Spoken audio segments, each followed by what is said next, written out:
Bollywood ಗಾಯಕ ಸೋನು ನಿಗಮ್ ವಿವಾದಾತ್ಮಕ ಹೇಳಿಕೆ ನೀಡೋದ್ರ ಮುಖಾಂತರ ಸುದ್ದಿಯಾಗಿದ್ದಾರೆ. ಒಂದು ಕಾಲೇಜ್ ಕಾರ್ಯಕ್ರಮದಲ್ಲಿ ಕನ್ನಡ ಹಾಡನ್ನು ಹಾಡಿ ಅಂತ ಬೇಡಿಕೆ ಇಟ್ಟಿದ್ದಕ್ಕೆ ಪೆಹಲ್ಗಾಮ್ ಒಂದು ಘಟನೆಯನ್ನು ಕನ್ನಡಿಗರಿಗೆ ಹೋಲಿಕೆಯಾಗಿ ಮಾಡಿ ಒಂದು ಕನ್ನಡಿಗರ ಭಾವನೆಗೆ ಧಕ್ಕೆ ಮಾಡಿರುವಂತಹ ಒಂದು ಘಟನೆ ನಡೆದಿದೆ. ಈ ಬಗ್ಗೆ ಮಾತಾಡೋದಕ್ಕೆ ಈಗ ನಮ್ಮ ಜೊತೆಲಿ ಕರವೇ ಅಧ್ಯಕ್ಷರಾಗಿರುವಂತಹ ನಾರಾಯಣ್ ಗೌಡ್ರು ಇದನ್ನು ಮಾತಾಡಿಸ್ತೀನಿ. ಸರ್, ಕನ್ನಡ ಕಾರ್ಯಕ್ರಮ, ಕನ್ನಡದ ನೆಲ, ಒಂದು ಕನ್ನಡ ಹಾಡನ್ನು ಹಾಡಿ ಅಂತ ಒಂದು ಬೇಡಿಕೆ, ಈ ಬೇಡಿಕೆಗೆ ಹಿನ್ನೆಲೆಯಲ್ಲಿ ಬಟ್ ಸೋನು ನಿಗಮ್ ಅವರು ಯಾವ ಒಂದು ಅರ್ಥದಲ್ಲಿ ಆ ಹೇಳಿಕೆ ಕೊಟ್ಟರು ಅಂತ ಗೊತ್ತಾಗ್ತಿಲ್ಲ. ಯಾಕಂದರೆ ಪೆಹಲ್ಗಾಮ್ ಘಟನೆಗೂ ಕನ್ನಡ ಹಾಡನ್ನು ಹಾಡಿ ಅಂತ ಒಂದು ಬೇಡಿಕೆಗೂ ಏನು ಸಂಬಂಧ ಇತ್ತು, ಯಾಕೆ ಈ ಹೇಳಿಕೆ ಬಂತು ಅಂತ? ನೋಡಿ, ಸೋನು ನಿಗಮ್ ಅವರಿಗೆ ಕನ್ನಡದ ಗಾಯನ ಗೊತ್ತಿಲ್ಲದೆ ಹೋಗಿದ್ದರೆ, ಕನ್ನಡ ಗೊತ್ತಿಲ್ಲದೆ ಹೋಗಿದ್ದರೆ, ಕನ್ನಡದ ಹಾಡುಗಳು ಗೊತ್ತಿಲ್ಲದೆ ಹೋಗಿದ್ದರೆ ಯಾವ ಅಲ್ಲಿ ಹೋಗದಂಥ ಕನ್ನಡಿಗರು ಅವ್ರನ್ನೇನು ಪ್ರಶ್ನೆ ಮಾಡ್ತಿರಲಿಲ್ಲ. ಕನ್ನಡದ ಚಿತ್ರರಂಗದಲ್ಲಿ, ಕನ್ನಡದ ಸಿನಿಮಾಗಳಲ್ಲಿ ನೂರಾರು ಹಾಡುಗಳನ್ನು ಸೋನು ನಿಗಮ್ ಹಾಡಿದ್ದಾರೆ. ಹಿಂದಿ ಚಿತ್ರರಂಗ ಅವ್ರನ್ನ ಕೈ ಬಿಟ್ಟಾಗಲೂ ಸಹ ಕರ್ನಾಟಕದ ಕನ್ನಡದ ನಿರ್ಮಾಪಕರು ಅವರಿಗೆ ಕೈ ತುಂಬ ಕೆಲಸ ಕೊಟ್ಟಿದ್ದಾರೆ. ಕನ್ನಡದಲ್ಲಿ ಕರ್ಕೊಂಬಂದು ಹಾಡಿಸಿದ್ದಾರೆ. ಇಲ್ಲ, ಅಲ್ಲೇ ಹೋಗಿ ಬಾಂಬೆಯಲ್ಲಿ ಅವರ ಸ್ಟುಡಿಯೋದಲ್ಲಿ ಆಡಿಸ್ಕೊಂಡು ಬಂದಿದ್ದಾರೆ. ಆ ಅಭಿಮಾನಕ್ಕೆ, ಕನ್ನಡದಲ್ಲಿ ತುಂಬ ಒಳ್ಳೆಯ ಹಾಡುಗಳನ್ನು ಹಾಡಿದರೆ ಅನ್ನೋ ಅಭಿಮಾನಕ್ಕೆ ಅಲ್ಲಿ ಹೋಗಿದ್ದಂಥವರು ಇವರು ಒಂದೂ ಕನ್ನಡ ಹಾಡದೇ ಇದ್ದಾಗ ಕನ್ನಡ ಹಾಡಿ ಅಂತೇಳಿ ಕನ್ನಡಿಗರು ಕೇಳಿದ್ದಾರೆ. ಇಲ್ಲ, ಗೊತ್ತಿದ್ದು ಹಾಡಬೇಕಾಗಿತ್ತು, ಇಲ್ಲ ಅಂದರೆ ಮೌನ ವಹಿಸ್ಬೋದಾಗಿತ್ತು.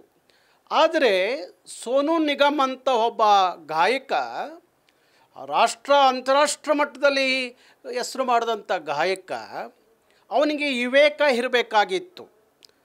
ಕಾಶ್ಮೀರದ ಘಟನೆಗೂ, ಭಯೋತ್ಪಾದನೆ ಘಟನೆಗೂ, ಬೆಂಗಳೂರಲ್ಲಿ ಒಂದು ಮ್ಯೂಸಿಕಲ್ ನೈಟ್ನಲ್ಲಿ ಆಡೋದಕ್ಕೂ, ಅಲ್ಲಿ ಕನ್ನಡ ಕೇಳಿದ್ದಕ್ಕೂ ಏನು ಸಂಬಂಧ? ಯಾತಕ್ಕೋಸ್ಕರ ಅದನ್ನು ಹೋಲಿಕೆ ಮಾಡ್ತೀರಿ? ಹಾಗಾದರೆ ನೀವು ಕನ್ನಡಿಗರನ್ನು ಕಾಶ್ಮೀರದಲ್ಲಿ ನಡೆದಂಥ ಭಯೋತ್ಪಾದನೆಗೆ ಹೋಲಿಕೆ ಮಾಡ್ತೀರಾ? ಕನ್ನಡಿಗರನ್ನ ನೀವು ಭಯೋತ್ಪಾದಕರ ಥರ ಬಿಂಬಿಸ್ತೀರಾ? ಯಾವ ಉದ್ದೇಶಕ್ಕಾಗಿ ಈ ಥರದ ಮಾತುಗಳನ್ನ ಆಡಿದ್ರು ಅನ್ನೋದು ನನಗೆ ಅರ್ಥವಾಗದೇ ಇರುವಂಥ ವಿಚಾರ. ಅಲ್ಲಿ ಕೇಳಿದ್ದು ಕನ್ನಡ ಹಾಡಿ ಅಂತ. ಇಲ್ಲ, ಹಾಡಬಹುದಾಯಿತು, ಹಾಡದಲ್ಲೇ ಮೌನ ವಹಿಸ್ಬೋದಾಯಿತು. ಆದರೆ ಕಾಶ್ಮೀರದ ಘಟನೆಯನ್ನು ಈ ಕಾರಣಕ್ಕೆ ಯಾಕೆ ಅವರು ಹೋಲಿಕೆ ಮಾಡ್ತಾರೆ? ಅದಕ್ಕೆ ಯಾಕೆ ಲಿಂಕ್ ಮಾಡ್ತಾರೆ? ಏನು ಉದ್ದೇಶ? ಹಾಗಾದರೆ ನಿಮ್ಮ ದುರಾಂಕಾರನ, ಹಣದ ಮದನ, ಇಲ್ಲ ನಾನು ಅಂತಾರಾಷ್ಟ್ರ ಮಟ್ಟದಲ್ಲಿ ನಾನು ಹೆಸರು ಮಾಡಿದೆ ಎನ್ನುವ ದುರಾಂಕಾರ ಇದ್ದರೆ ಅದನ್ನು ನೀವು ನಿಮ್ಮಲ್ಲಿ ಇಟ್ಕೊಳ್ಳಿ. ಆದರೆ ಕರ್ನಾಟಕದ ನೆಲದಲ್ಲಿ ಬಂದಾಗ, ಇಲ್ಲಿ ಒಂದು ಸಂಗೀತ ಸಂಜೆಯನ್ನು ಮಾಡುವಾಗ, ಕನ್ನಡ ಗೊತ್ತಿರುವಾಗ ಕನ್ನಡದ ಹಾಡು ಆಡಿರೋದ್ರಿಂದ ಆಡುವ ಕರ್ತವ್ಯ ನಿಮ್ಮದು ಆಗಬೇಕಾಗಿತ್ತು. ಯಾಕೆಂದರೆ ಕನ್ನಡಿಗರಿಗೆ ಕೇಳುವಂಥ ಹಕ್ಕಿದೆ. ನಿಮಗೆ ನೂರಾರು ಹಾಡುಗಳನ್ನು ಕನ್ನಡ ಚಿತ್ರ ನಿರ್ಮಾಪಕರು ನಿಮ್ಮನ್ನು ಕರೆಸಿ ಹಾಡಿಸಿದ್ದಾರೆ, ಕೈ ತುಂಬ ಹಣ ಕೊಟ್ಟಿದ್ದಾರೆ. ಇದೆಲ್ಲ ಮಾಡಿರುವಾಗ ಚೆನ್ನಾಗಿ ಹಾಡ್ತೀರಿ ಅನ್ನೋ ಅಭಿಮಾನಕ್ಕೆ ಕೇಳಿರ್ತಾರೆ ಕನ್ನಡಿಗರು. ಅದು ಕೇಳೋದು ಅಪರಾಧನ? ಅದಕ್ಕೆ ಕನ್ನಡ ಅಂತ ನೀವು ಅಂದೇ ಕನ್ನಡ ಅಂತ ಅಂದೇ ಕಾಶ್ಮೀರದಲ್ಲಿ ಹಾಗಾಗಿದ್ದು ಅಂದರೆ ಏನದು? ಯಾರು ಅದು ಏನು ಸಂಬಂಧ ಅದಕ್ಕೂ? ಹಾಗಾಗಿ ನಾನು ಹೇಳ್ತಾ ಇದ್ದೀನಿ, ಕನ್ನಡದ ಚಿತ್ರ ನಿರ್ಮಾಪಕರಿಗೆ ಒಂದು ಕರೆ ಕೊಡ್ತಾ ಇದ್ದೀನಿ. ಇನ್ಮೇಲೆ ಅವನ್ನ ಕನ್ನಡದಲ್ಲಿ ಹಾಡಿಸುವ ಕೆಲಸ ಆಡಿಸ್ಬೇಡಿ. ಮತ್ತು ಅವನು ಹೇಗೆ ಕನ್ನಡಿಗರನ್ನು ಕ್ಷಮೆ ಕೇಳದೆ ಹೋದರೆ ಅವನು ಇಲ್ಲಿ ಕರ್ನಾಟಕದಲ್ಲಿ ಯಾವುದೇ ಮ್ಯೂಸಿಕಲ್ ನೈಟ್ನ ಮಾಡಲಿಕ್ಕೆ ಕರ್ನಾಟಕ ರಕ್ಷಣಾ ವೇದಿಕೆ ಬಿಡಲ್ಲ. ನಿಮ್ಮ ದುರಾಂಕಾರದಿಂದ ಇಲ್ಲಿ ಬಂದವರು, ಬದುಕ್ತವರು, ಇಲ್ಲೆಲ್ಲ ಮಜಾ ಮಾಡಿದವರೆಲ್ಲ ನೀವು ಹೋಗುವಾಗ ಕನ್ನಡಿಗರನ್ನ, ಕರ್ನಾಟಕವನ್ನು ಬೈದು ಹೋಗ್ತಿರಲ್ಲ, ಅವಹೇಳನಕಾರಿ ಮಾತುಗಳನ್ನ ಹಾಡ್ಬಿಟ್ಟು ಹೋಗ್ತೀರಿ. ಅದನ್ನು ನಾವು ಹೆಂಗೆ ಬೇಕಾದ್ರೂ ಅದನ್ನು ನಾವು ಜೀರ್ಣಿಸ್ಕೋತೀವಿ ಅನ್ನೋದಾದರೆ ಇನ್ಮೇಲೆ ಸಾಧ್ಯ ಇಲ್ಲ. ಕರ್ನಾಟಕ ರಕ್ಷಣಾ ವೇದಿಕೆ ಸೋನು ನಿಗಮ್ಗೆ ನೇರವಾಗಿ ಎಚ್ಚರಿಕೆ ಕೊಡ್ತಾ ಇದ್ದೀನಿ. ನೀನು ಕನ್ನಡಿಗರನ್ನ ಭಯೋತ್ಪಾದಕ ಇದಕ್ಕೆ ಹೋಲಿಕೆ ಮಾಡಿದ ಮೇಲೆ ನಾನು ಹೇಳ್ತೀನಿ, ನೀನು ಸಾಂಸ್ಕೃತಿಕ ಭಯೋತ್ಪಾದಕ. ನಿನಗಿನ ಮೇಲೆ ಕರ್ನಾಟಕದಲ್ಲಿ ಬರಲಿಕ್ಕೆ ನೈತಿಕತೆ ಇಲ್ಲ, ಹಕ್ಕಿಲ್ಲ, ಬರೋಕ್ಕೆ ಬಿಡಲ್ಲ.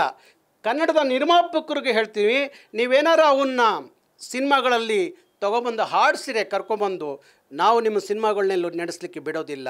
ಹಾಗಾಗಿ ನಾನು ಈಗ ಪೊಲೀಸ್ ಸ್ಟೇಷನಲ್ಲಿ ನಾವು ಅವನ ಮೇಲೆ ಒಂದು ಕೇಸ್ ರಿಜಿಸ್ಟ್ರ್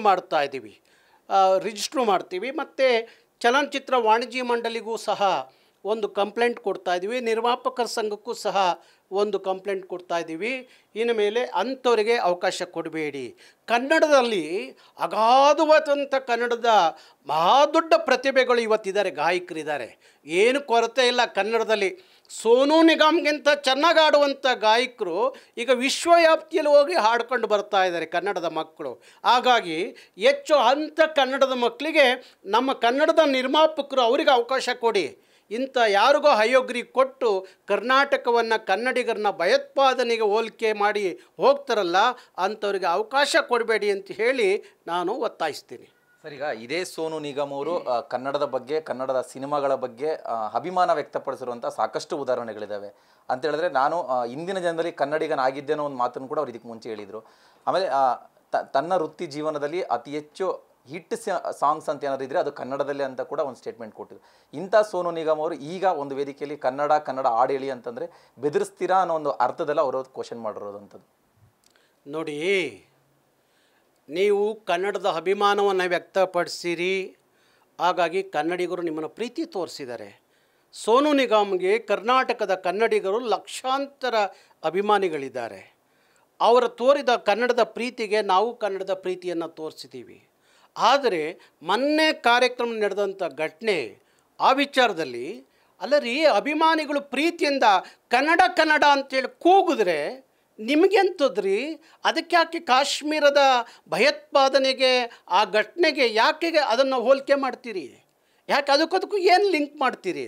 ಹಾಗಾಗಿ ನಿಮ್ಮ ದುರಾಂಕಾರದ ವರ್ತನೆ ಇದೆಯಲ್ಲ, ನಾನು ಏನು ಮಾಡಿದ್ರೂ ನಡೆಯುತ್ತೆ ಅನ್ನೋದು ಕರ್ನಾಟಕದ ನೆಲದಲ್ಲಿ ಇನ್ಮೇಲೆ ಹಂಗೆ ನಡೀಲಿಕ್ಕೆ ಬಿಡೋದಿಲ್ಲ. ಹಾಗಾಗಿ ಮಾಡಿರೋದು ತಪ್ಪು. ನೀವು ಕನ್ನಡಿಗರನ್ನ ಕ್ಷಮೆ ಯೋಚಿಸೋದಾದರೆ ಕರ್ನಾಟಕಕ್ಕೆ ಬರ್ಬೋದು, ಇಲ್ಲದೆ ಹೋದರೆ ಕರ್ನಾಟಕಕ್ಕೆ ಬರೋಕ್ಕೆ ಬಿಡಲ್ಲ. ಸರ್, ಈ ಸಂದರ್ಭದಲ್ಲಿ ಇನ್ನೊಂದು ನೆನಪು ಮಾಡ್ಕೊಳ್ಬೇಕಾಗುತ್ತೆ ಸರ್. SP ಬಾಲಸುಬ್ರಹ್ಮಣ್ಯ ಅವರು ಮುಂದಿನ ಜನ್ಮ ಅಂತಿದ್ರೆ ನಾನು ಕನ್ನಡ ನಾಡಲ್ಲಿ ಕನ್ನಡಿಗನಾಗೆ ಹುಟ್ಟಬೇಕು ಅಂತ ಒಂದು ಸ್ಟೇಟ್ಮೆಂಟ್ ಕೊಟ್ಟಿದ್ರು. ಆ ಸ್ಟೇಟ್ಮೆಂಟ್ಗಳು ನೋಡಿದಂಥ ಸಂದರ್ಭದಲ್ಲಿ, ಈ ಥರ ಒಂದು ಘಟನೆಗಳನ್ನ ನೋಡಿದಂಥ ಸಂದರ್ಭದಲ್ಲಿ ಏನು ತಗೋಬೇಕು ಸರ್ ನಾವು ಇದನ್ನು? ಅದನ್ನೇ ಹೇಳೋದು. ನಾನು ಈಗ ಹೇಳ್ತಾ ಇದ್ದೆ ಅದನ್ನೇ. SP ಅವರು ಸಾವಿರಾರು ಹಾಡುಗಳನ್ನು ಹಾಡಿದ್ದಾರೆ. ಅವರು ಕನ್ನಡ, ಹಿಂದಿ, ತಮಿಳು, ತೆಲುಗು ಎಲ್ಲ ಭಾಷೆಗಳಲ್ಲೂ ಹಾಡಿದ್ದಾರೆ. ಮಹಾನ್ ದೊಡ್ಡ ಭಾರತದೊಳಗಡೆ ಅಂತಾರಾಷ್ಟ್ರೀಯ ಮಟ್ಟದಲ್ಲಿ ದೊಡ್ಡ ಹೆಸರು ಮಾಡಿದವರು SP. ಅಂಥವರು ಆಗಾಗ ಹೇಳ್ತಿದ್ದ ಮಾತೇನವರು ಬದುಕಿದ್ದಾಗ ಅಂದರೆ, ನನಗೆ ಪುನರ್ಜನ್ಮ ಅನ್ನೋದೇನಾದರೂ ಇರೋದಾದರೆ ಮತ್ತೆ ನಾನು ಕರ್ನಾಟಕದಲ್ಲಿ ಹುಟ್ತೀನಿ, ನನಗೆ ಕರ್ನಾಟಕದಲ್ಲಿ ಹುಟ್ಟಬೇಕು ಅಂತ ಅನ್ನಿಸ್ತಾ ಇದೆ ಅಂಥೇಳಿ ಆಗಾಗ ಹೇಳ್ತಾಯಿದ್ರು. ಅದನ್ನೇ ಋಣ ಅಂತ ಹೇಳೋದು. ಆ ಋಣ ಬೇಕು ಒಬ್ಬ ಮನುಷ್ಯನಿಗೆ. ನಾವು ಅಂದ್ಕೋತೀವಿ ಕನ್ನಡಿಗರು ಉಪ್ಪಿಟ್ಟವ್ರನ್ನ ಮುಪ್ಪಿರೋವರೆಗೂ ನೆನೆಬೇಕು ಅಂತೇಳಿ, ಅಂಥ ಹೃದಯವಂತ ಕನ್ನಡಿಗರು. ಹಾಗಾಗಿ ಕನ್ನಡಿಗರು ನಿಮಗೆ ನೂರಾರು ಸಿನಿಮಾದಲ್ಲಿ ಅವಕಾಶ ಕೊಟ್ಟು ನಿಮಗೆ ಕೈ ತುಂಬ ಹಣ ಕೊಟ್ಟು ಕೆಲಸ ಮಾಡಿ ಹೋಗಿದ್ದು ಕಾರಣಕ್ಕೆ ಯಾಕೆ ನೀವು ಈ ಥರದ ಮಾತುಗಳು ಬಂದು? ಇವತ್ತು SP ಬಾಲಸುಬ್ರಹ್ಮಣ್ಯ ಇರ್ಬೋದು, ಜಾನಕಮ್ಮ ಇರ್ಬೋದು, ಅಂಥವರೆಲ್ಲ ಎಂತೆಂಥ ಅದ್ಭುತವಾದಂಥ ಕನ್ನಡದಲ್ಲಿ ನೂರಾರು ಸಾವಿರಾರು ಹಾಡುಗಳನ್ನ ಹಾಡಿದ್ದಾರೆ. ಅವರೆಲ್ಲ ಕನ್ನಡಕ್ಕೆ ಋಣಿಯಾಗಿದ್ದರು, ಕನ್ನಡಿಗರಿಗೆ ಋಣಿಯಾಗಿದ್ದರು. ಇವತ್ತಿಗೂ ಹೇಳ್ತಾರೆ, ಕರ್ನಾಟಕ ಏರ್ಪೋರ್ಟಲ್ಲಿ ಬಂದು ವಿಮಾನ ಇಳಿದಾಗ ನಾನು ಜಾನಕಮ್ಮ ಹೇಳ್ತಾರೆ, ಈ ನೆಲದ ಮಣ್ಣನ್ನು ತಗೊಂಡು ನಾನು ನಮಸ್ಕಾರ ಮಾಡ್ತೀನಿ ಅಂತೇಳಿ, ಅಂಥ ಪುಣ್ಯಭೂಮಿ ಅಂತ ಹೇಳ್ತಾರೆ. ಅದರ ಋಣ ಅನ್ನೋದು ಇವರಿಗೆ ಅರಿವಿಲ್ದಲೆ ಈ ಥರದ ಕನ್ನಡಿಗರನ್ನ ಭಯೋತ್ಪಾದನೆಗೆ ಹೋಲಿಕೆ ಮಾಡುವಂಥವ್ರನ್ನ ನಾವು ಸಹಿಸ್ಕೋಬೇಕು ಅಂದರೆ ಹಾಗೆ ಸಹಿಸ್ಕೊಂಡಿದ್ದೀವಿ, ಎಲ್ಲವನ್ನೂ ಸಹಿಸ್ಕೊಂಡಿದ್ದೀವಿ. ಪದೇ ಪದೇ ಈ ಥರದ್ದು ಸಹಿಸ್ಕೋಬೇಕು ಅಂದರೆ ಕಷ್ಟ ಆಗುತ್ತೆ. ನಮಗೂ ಸ್ವಾಭಿಮಾನ ಇದೆ. ಹಾಗಾಗಿ ಇಂಥವರಿಗೆ ಒಬ್ಬರಿಗೆ ಪಾಠ ಕಲಿಸಿರೆ ಬೇರೆಯವರಿಗೆ ಇನ್ನೊಂದು ದಿವಸ ಕರ್ನಾಟಕ ಕನ್ನಡಿಗರನ್ನು ಕೆಣಕಬಾರ್ದು ಅನ್ನೋ ಅರಿವು ಮೂಡಿಸ್ಬೇಕು ಅನ್ನೋದು ಉದ್ದೇಶ. ಅವರು ಕನ್ನಡ ಪ್ರೀತಿ ಮಾಡಿದ್ರೆ ನಾವು ಅವ್ರನ್ನ ಪ್ರೀತಿ ಮಾಡ್ತೀವಿ. ಈಗ ಕನ್ನಡ ಸಾಹಿತ್ಯ ಲೋಕದಲ್ಲಿ ಅನೇಕರು ಬೇರೆ ಬೇರೆ ಭಾಷಿಕರಿದ್ದಾರೆ. ಬೇಂದ್ರೆಯವರ ಮಾತೃಭಾಷೆ ಮರಾಠಿ, ರಾಜರತ್ನಮವರ ಮಾತೃಭಾಷೆ ತಮಿಳು, ಈ ಕನ್ನಡ ಶಾಲ್ ಕೊಟ್ಟಂಥ ಮಾರಾಮೂರ್ತಿಯವರ ಮಾತೃಭಾಷೆ ತೆಲುಗು, ಕೈಲಾಸಮ್ಮವರ ಮಾತೃಭಾಷೆ ತಮಿಳು. ಹಾಗೆ ಮಾಸ್ತಿ ಕನ್ನಡದ ಆಸ್ತಿ ಅಂತೀವಲ್ಲ, ಆ ಮಾಸ್ತಿಯವರ ಮಾತೃಭಾಷೆ ತಮಿಳು, ನಾ ಕಸ್ತೂರಿ ಅವರ ಮಾತೃಭಾಷೆ ಮಲಯಾಳಂ. ಅವ್ರನ್ನೆಲ್ಲ ಕನ್ನಡಿಗರು ಪ್ರೀತಿ ಮಾಡ್ತಾರೆ, ಅವ್ರನ್ನ ದೇವರಾಗಿ ಪೂಜಿಸ್ತಾರೆ. ಯಾರು ಕನ್ನಡ ಪ್ರೀತಿ ಮಾಡ್ತಾರೋ, ಕನ್ನಡಿಗರನ್ನ ಪ್ರೀತಿ ಮಾಡ್ತಾರೋ, ಕನ್ನಡಿಗರು ಅವ್ರನ್ನ ಪ್ರೀತಿ ಮಾಡ್ತಾರೆ. ಕನ್ನಡಿಗರನ್ನ ದ್ವೇಷ ಮಾಡೋದಾದರೆ ಕನ್ನಡಿಗರು ಸುಮ್ಮನೆ ಕೂತ್ಕೋಬೇಕು ಅಂತೇಳಿ ಯಾವ ಪುರಾಣಗಳು ಹೇಳಿಲ್ಲ. ಹಾಗಾಗಿ ನಮ್ಮನ್ನು ಕಾಡೋರನ್ನ ನಾವು ಕಾಡಬೇಕಾಗತ್ತೆ. ಅದಕ್ಕೋಸ್ಕರ ಸೋನು ನಿಗಮ್ಗೆ ಹೇಳ್ತಾ ಇದ್ದೀನಿ, ತಕ್ಷಣ ಕನ್ನಡಿಗರನ್ನ ಕ್ಷಮೆ ಯೋಚಿಸಿ. ಸರ್, ಇನ್ನೊಂದು ವಿಚಾರ ಇದೆ ಅಂತಂದರೆ, ಈಗ ಒಂದು ವರ್ಗದ ಜನ ಈಗ ಸೋನು ನಿಗಮ್ ಅವರ ಒಂದು ಹೇಳಿಕೆ ಕೊಡಬಾರ್ದಾಗಿತ್ತು, ಅವ್ರು ಕೊಟ್ಟಿರೋದನ್ನು ಖಂಡನೆ ಮಾಡ್ತಾ ಇದ್ದಾರೆ. ಆದರೆ ಸೋಷಿಯಲ್ ಮೀಡಿಯಾದಲ್ಲಿ ಒಂದಿಷ್ಟು ನಾವು ಗಮನ ಹರಿಸಿದಾಗ ಅವರು ಕನ್ನಡದ ಬಗ್ಗೆ ಕೂಡ ಮಾತಾಡಿದ್ದಾರೆ, ಕನ್ನಡದ ಬಗ್ಗೆ ಅಭಿಮಾನವನ್ನು ಕೂಡ ವ್ಯಕ್ತಪಡಿಸಿದ್ದಾರೆ. ಇದನ್ನು ನಾವು ವಿವಾದ ಸೃಷ್ಟಿ ಮಾಡೋದಾಗಲಿ ಅಥವಾ ಇದು ಟೀಕೆ ಮಾಡುವಂಥ ಅವಶ್ಯಕತೆ ಇಲ್ಲ ಅನ್ನೋ ಒಂದು ಅಭಿಪ್ರಾಯಗಳನ್ನು ಕೂಡ ಕೆಲವರು ವ್ಯಕ್ತಪಡಿಸ್ತಾ ಇರೋದು. ಸರಿ, ನೋಡಿ, ಎಲ್ಲ ಕಡೆ ವಾದ ವಿವಾದಗಳು ಇರ್ತವೆ. ಕೆಲವರು ಹುಚ್ಚುವಾದವನ್ನು ಮಾಡ್ತಾರೆ, ಕೆಲವರು ಇಲ್ಲಿರುವಂಥವರೇ ಭಾರಿ ದೊಡ್ಡ ವಿಶ್ವಮಾನವರು ಥರ ಇಂಥ ಸಂದರ್ಭದಲ್ಲಿ ಮಾತಾಡ್ತಾರೆ. ಈ ಜಗತ್ತಿಗೆ ವಿಶ್ವಮಾನವ ಸಂದೇಶವನ್ನು ಹೇಳಿದವರು ನಾವೇ ಕನ್ನಡಿಗರು. 12ನೇ ಶತಮಾನಕ್ಕೆ ಬಸವಣ್ಣವರು, 20ನೇ ಶತಮಾನಕ್ಕೆ ರಾಷ್ಟ್ರಕವಿ ಕುವೆಂಪು ಅವರು ವಿಶ್ವಕ್ಕೆ ವಿಶ್ವಮಾನವ ಸಂದೇಶ ಹೇಳಿದ್ದೀವಿ. ನಮಗೆ ಯಾರೂ ವಿಶ್ವಮಾನವ ಸಂದೇಶ ಹೇಳೋದು ಬೇಕಾಗಿಲ್ಲ. ಹಾಗಾಗಿ ತಪ್ಪು ಮಾಡಿದಾಗ ತಪ್ಪು ಅಂತ ಒಪ್ಕೊಂಡು ಕ್ಷಮೆ ಯೋಚಿಸೋದಿದೆಯಲ್ಲ, ಅದು ಎಂಥ ಮಹಾನ್ ದೊಡ್ಡ ವ್ಯಕ್ತಿ ಆದ್ರೂ ಒಳ್ಳೆಯ ಗುಣ ಅಂತ ಭಾವಿಸ್ತೀನಿ. ಹಾಗಾಗಿ ಮಾಡಿರೋ ತಪ್ಪನ್ನು ಕ್ಷಮೆ ಯೋಚಿಸಿರೆ ಕನ್ನಡಿಗರು ಯಾರೂ ಟೀಕೆ ಮಾಡೋಕ್ಕೆ ಹೋಗಲ್ಲ.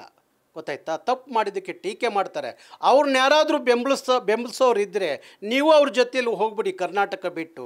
ನಿಮ್ಮಂಥವ್ರಿಗೆ ಕರ್ನಾಟಕದ ಇಷ್ಟೆಲ್ಲ ಆದ್ರೂ ಯಾರನ್ನೋ ಬೆಂಬಲಿಸ್ತೀವಿ ಅಂತ ಹೇಳೋರಿಗೆ, ಹಾಗಾದರೆ ಅವ್ರು ಹೇಳಿದ್ದು ನಿಮಗೆ ಕಾಶ್ಮೀರದ ಭಯೋತ್ಪಾದಕರಿಗೆ ಹೋಲಿಕೆ ಮಾಡಿದ್ದು ಈಗ ಅವ್ರನ್ನ ಬೆಂಬಲಿಸ್ತಾರಲ್ಲ ಅವ್ರಿಗೆ ಅದನ್ನಾರು ಹೇಳಿ, ಕೊನೆ ಪಕ್ಷ ನಮಗೆ ಹೇಳಿದ್ದು ಕನ್ನಡಿಗರಿಗಲ್ಲ ಅಂತ ಹೇಳಿ.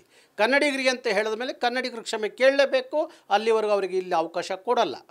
S sir, yes, Sonu Nigam ಅವರು ಕ್ಷಮೆ ಕೇಳಲೇಬೇಕು. ಇಲ್ಲವಾದರೆ ಅವ್ರನ್ನ ಕರ್ನಾಟಕದ ಸಿನಿಮಾ ರಂಗ ಏನಿದೆ ನಿರ್ಮಾಪಕರು ಅವ್ರನ್ನ ಬ್ಯಾನ್ ಮಾಡಬೇಕು, ಅವರಿಗೆ ಅವಕಾಶಗಳನ್ನ ಕೂಡ ಕೊಡಬಾರ್ದು. ಜೊತೆಗೆ ನಾವು ಕಾನೂನಾತ್ಮಕವಾಗಿ ಕೂಡ ಅವ್ರ ವಿರುದ್ಧವಾಗಿ ಒಂದು ದೂರನ್ನು ಕೊಡ್ತೀವಿ ಅಂತೇಳಿ ಒಂದು ಅಭಿಪ್ರಾಯವನ್ನು ಕೂಡ ಈಗ ವ್ಯಕ್ತಪಡಿಸ್ತಾ ಇರುವಂಥದ್ದು. ಕ್ಯಾಮರಾ ಪರ್ಸನ್ ಮಧು ಜೊತೆ Bharath Krishnappa, news first, Bengaluru. News first, ನಿರ್ಭೀತಿಯಿಂದ ನಿಮ್ಮ ಪರವಾಗಿ.